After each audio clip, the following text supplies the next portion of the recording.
극적 표현을 통해서 부드럽고 또 열정적인 그 사랑을 보여줍니다. 그리고 아가서는 그래서 완전한 사랑이신, 완전한 신랑이신 이 그리스도를, 그리고 그의 사랑을 더욱 깊이 사모하게 만드는 책입니다.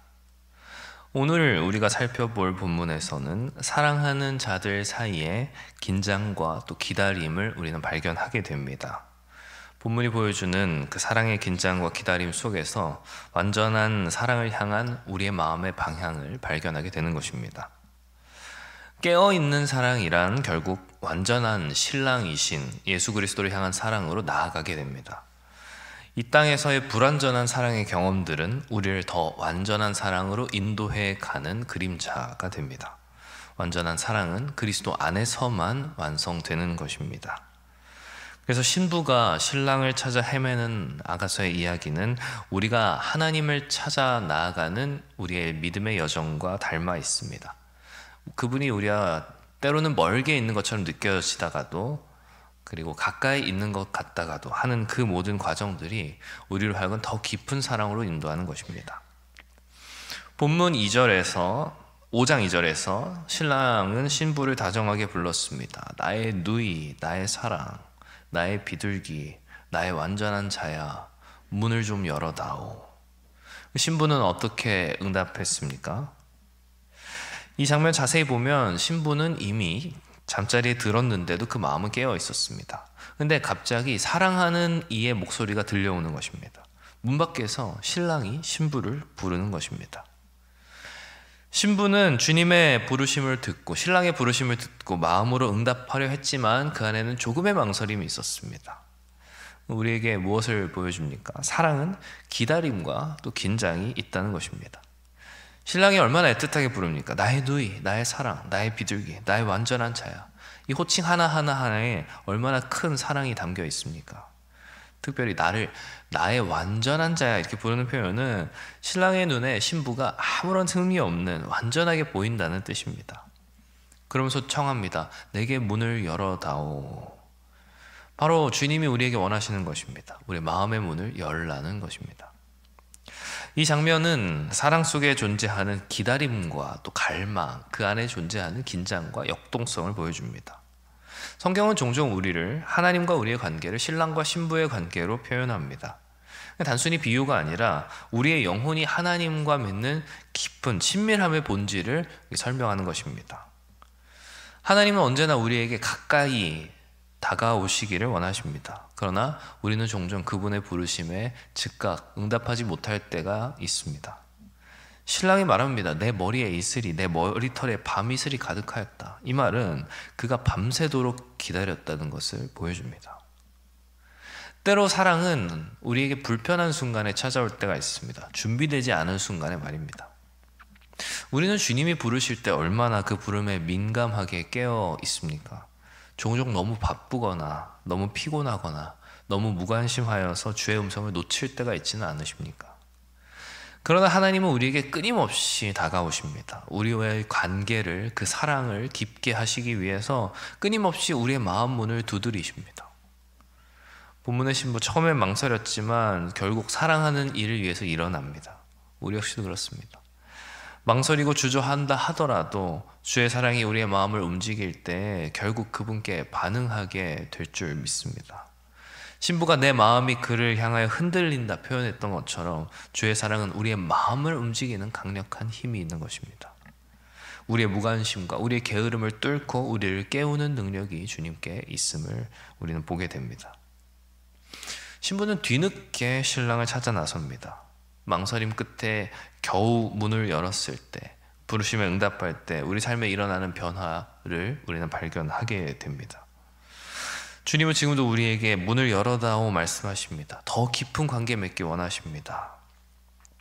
본문 6절 보면 신부가 문을 열었는데 신랑은 이미 물러가고 없습니다. 찾아도 만나지 못하고 불러도 답이 없다 이렇게 말합니다. 신부의 안타까운 마음을 보게 됩니다. 이미 신랑은 떠나 있었습니다. 우리도 신앙생활에서 종종 경험하는 바입니다. 때로는 하나님이 나를 버리신 것만 같은, 나를 떠나신 것만 같은 것을 느낄 때가 있습니다.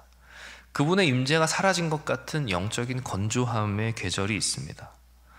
사랑은 때로는 우리 눈에서 숨는 것 같지만 그 숨김은 우리의 사랑을 더 깊게 만드는 계기가 되기도 합니다.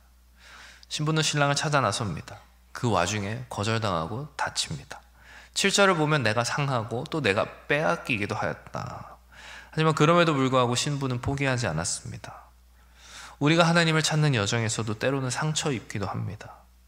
때로 기도해도 응답 없는 것 같은 때가 있습니다. 간절히 찾아도 하나님을 찾지 못한 것 같은 때가 있는 것입니다. 도리어 상처 입게 됩니다.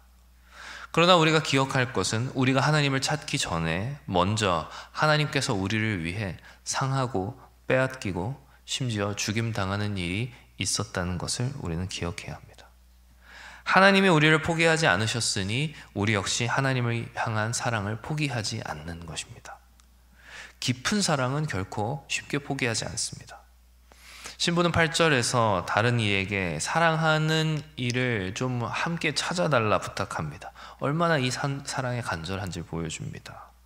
우리가 하나님을 향한 사랑으로 가득 찼을 때 우리 주변에 도움의 손길을 내미는 것과 비슷하지 않습니까? 때로는 하나님께서 우리로 하여금 하나님을 더 깊이 찾고 구하기 위해 잠시 숨으시기도 합니다. 이건 벌이나 또는 징계가 아니라 우리의 사랑을 더 깊게 하시려고 하는 하나님의 의도와 계획인 것입니다. 우리 역시도 본문의 신부가 신랑을 찾기 위해 온 도시를 헤매어 다녔던 것처럼 우리 역시도 주님을 찾는 일에 그만큼 열정적이어야 하는 것입니다.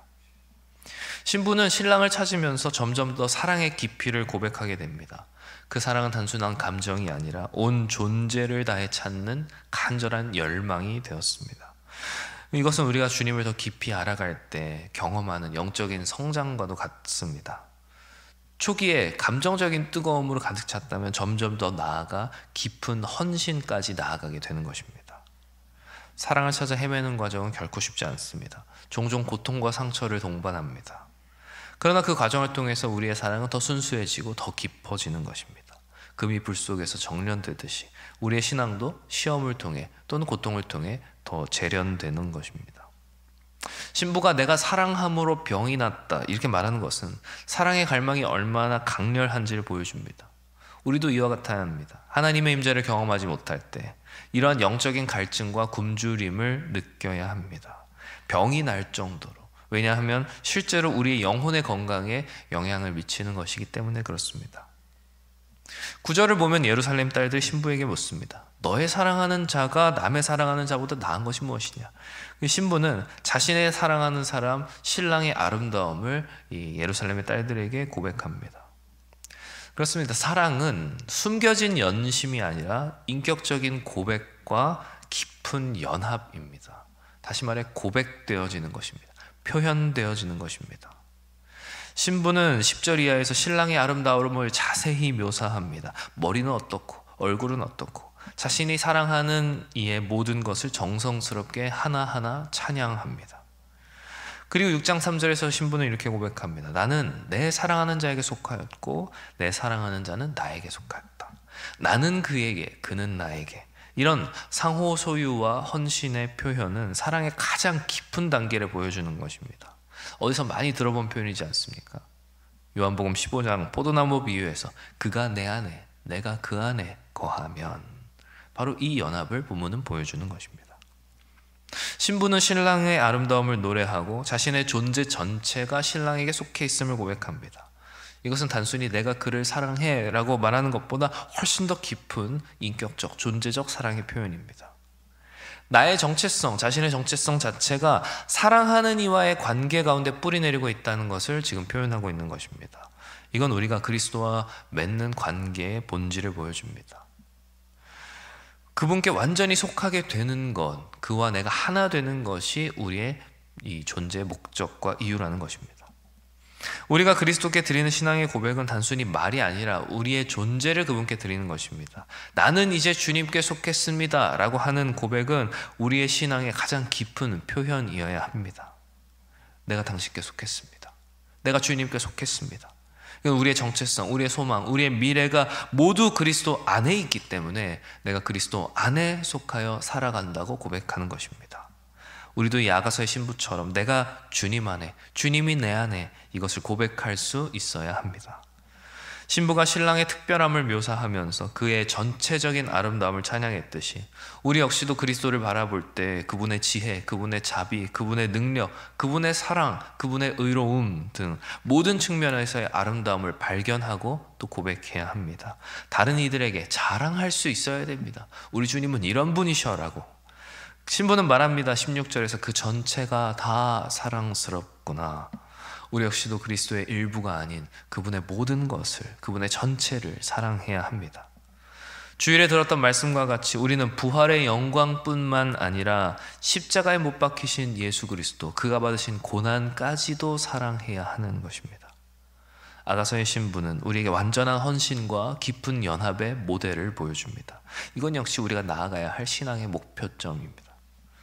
우리 역시 마음을 열고 그분의 사랑을 받아들여야 합니다. 우리의 전 존재를 주님께 드려야 합니다. 그리고 우리는 내가 주님 안에, 주님이 내 안에 진실로 고백할 수 있게 되는 것입니다. 사랑하는 성도 여러분, 말씀을 맺으려 합니다. 사랑은 깨어있고 애타게 찾고 또 깊이 속하게 되는 과정입니다. 이 과정은 그리스도를 향해 열려 있습니다. 오늘 본문에서 우리는 신랑과 신부의 관계를 통해 우리와 하나님 사이의 관계를 배우게 됩니다. 나는 내 사랑하는 자에게 속하였고 내 사랑하는 자는 나에게 속하였다. 이것이 우리의 신앙 고백, 사랑 고백이어야 하는 것입니다. 때로 우리의 영적인 여정이 아가서처럼, 이 아가서의 신부처럼 어려움과 고통을 겪을 때도 있겠지만, 때로는 주님이 내게서 멀리 계신 것 같고 나를 떠나신 것처럼 느껴질 때도 있겠지만, 그 모든 과정을 통해서 우리는 더 깊은 사랑으로 인도되어야 합니다. 기억하십시오. 신부가 신랑을 더 간절히 찾게 된 것처럼 우리도 더 주님을 깊이 찾게 될 것입니다. 신랑 되신 주님은 우리를 절대 포기하지 않으십니다. 완전한 사랑으로 우리를 영원토록 붙드십니다. 끝까지 사랑하시는 하나님이십니다.